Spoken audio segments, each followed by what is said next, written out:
शिक्षक साझा मंच सरगुजा संभाग के बैनर तले संभाग स्तरीय ज्ञापन हजारों की संख्या में शिक्षकों ने सभी साक्ष्य प्रमाण के साथ शांतिपूर्वक रैली निकालकर मुख्यमंत्री के नाम सरगुजा संभाग आयुक्त व संयुक्त संचालक शिक्षा को ज्ञापन सौंपा।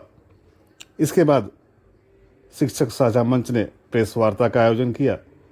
प्रेस वार्ता में मंच के प्रांतीय सह संचालक हरेंद्र सिंह, सुनील सिंह, जिला संचालक कमलेश सिंह, संदीप पांडे, सचिन त्रिपाठी, सर्वज्योति पाठक ने कहा कि सरगुजा संभाग में शिक्षकों के युक्ति युक्तकरण में व्यापक गड़बड़ी सामने आने के बाद शिक्षा विभाग के कार्यप्रणाली पर ही प्रश्न चिन्ह खड़े हो रहे हैं।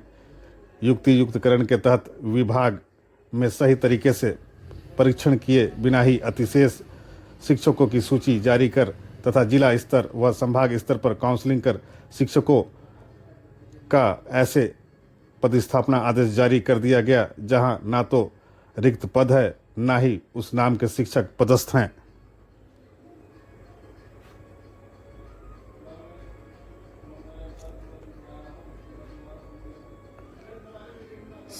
सरगुजा संभाग की पूरी युक्ति युक्तकरण प्रक्रिया को निरस्त कर जिम्मेदारों पर कार्रवाई करने की मांग शिक्षक साझा मंच ने की।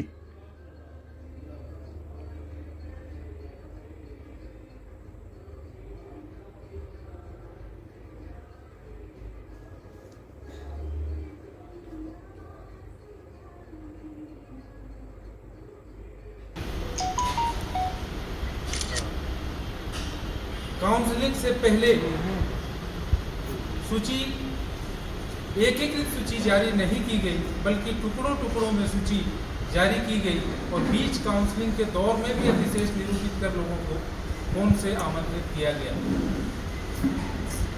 काउंसलिंग की जो सूची चस्पा की गई थी जिला कार्यालयों में, उनमें आधे से अधिक में वरिष्ठता क्रमांक अंकित नहीं था, जिससे यह बताना बहुत ही कठिन था कि कौन वरिष्ठ और कौन कनिष्ठ। और इतने शार्ट टाइम में ये पूरा कार्यक्रम हुआ कि लोग समझ ही नहीं पाए कि गलतियां जो हो रही हैं वो जानबूझ के हो रही है या अनजाने में हो रही है।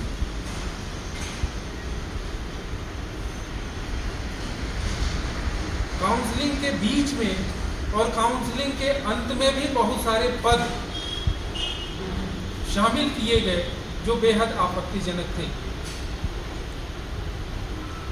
संभाग में अलग अलग जिलों में काउंसलिंग ये अतिशेष के चिन्हांकन की प्रक्रिया अलग अलग अपनाई गई और काउंसलिंग में जो समायोजन की प्रक्रिया थी वो भी भिन्न भिन्न अपनाई गई। परीक्षाधीन शिक्षकों को जो शासन का निर्देश था, उस निर्देश के हिसाब से कनिष्ठ होने के कारण अतिशेष के रूप में निरूपित किया जाना था, लेकिन काउंसलिंग में उनको, चूंकि वो परीक्षाधीन है, इसलिए उनको अतिशेष के रूप में समायोजन से पृथक रखना था। यह स्पष्ट दिशा निर्देश शासन का था, जिसके बावजूद लगभग जिलों में परीक्षाधीन शिक्षकों को छोड़कर जो वरिष्ठ शिक्षक हैं उनको अतिशेष निरूपित किया गया।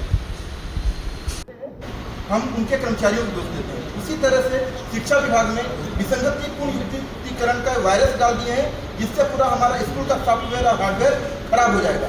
आने वाले समय में आप देखेंगे कि आप लोग खुद बोलेंगे कि सरकारी स्कूल में पढ़ाई होगी। जहाँ पर 5 शिक्षकों की आवश्यकता है वहाँ पर 2 शिक्षक दे रहे हैं, जहाँ 10 शिक्षकों की आवश्यकता है वहाँ पर 3 शिक्षक दे रहे हैं।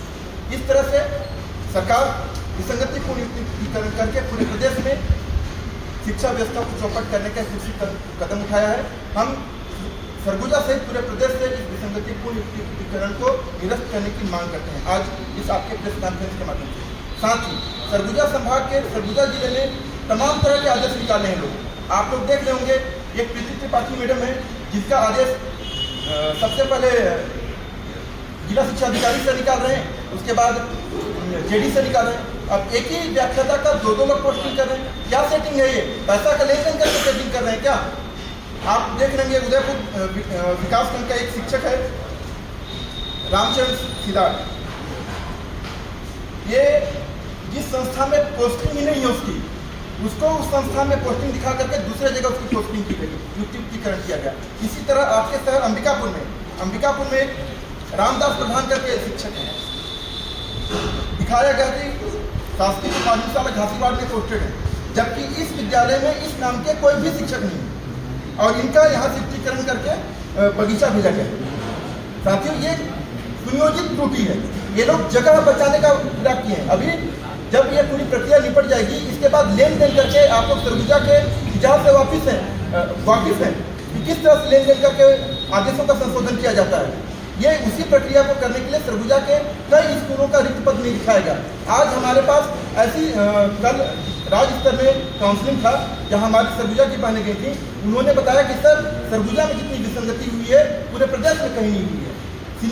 कई सीनियर महिला व्याख्याता थी, उन लोगों को न जिला में बुलाया गया है, न राज्य में बुलाया गया है, संभाग में बुलाया गया। सीधे उनकी सूची भेजी है वहाँ पर, क्या कहते हैं, राज्य में काउंसलिंग की। उनके नीचे लोगों की काउंसलिंग जिला में और संभाग में कर दी। ये सब जो त्रुटि है, ये लोग करना क्या चाहते हैं, मतलब सिस्टम को ऐसे बिगाड़ के रखना चाहते हैं कि आने वाले समय में सब कहें कि ये शिक्षक पढ़ाते नहीं हैं। आप लोग को मालूम होगा कि हमारे पास दर्जनों काम हर साल आता है। अभी स्कूल शुरू नहीं हुआ, सारा प्रवेश उत्सव, उसका फोटो खींचेंगे, उसका फोटो अपलोड करेंगे, जाति प्रमाण पत्र बनाइए, जाति प्रमाण पत्र अपलोड कीजिए, जन्म प्रमाण पत्र बनाइए, अपार ID बनाइए। प्राथमिक शाला में 2 शिक्षक किस तरह से इन कार्यों को कर सकते हैं? आपके बच्चे भी पढ़ते होंगे, हो सकता है सरकारी स्कूल में पढ़ते होंगे, हो सकता है प्राइवेट स्कूल में। आप एक तरफ सरकारी स्कूल को रखिए, एक तरफ प्राइवेट स्कूल को रखिए। प्राइवेट स्कूलों में हर कक्षा के लिए अलग से एक शिक्षक पदस्थ है। इसके साथ संगीत के टीचर अलग हैं, खेलकूद के टीचर अलग हैं। आप सरकारी स्कूलों में ये सुविधा क्यों नहीं देते हैं? आपको एक जो मंत्रालयीन अधिकारी है कहते हैं कि प्राथमिक स्कूल को 2 कमरों में संचालित होता है, 2 कमरों में संचालित होता है, 2 शिक्षक चाहिए। आप अपनी अक्षमता को खुद स्वीकार कर रहे हो।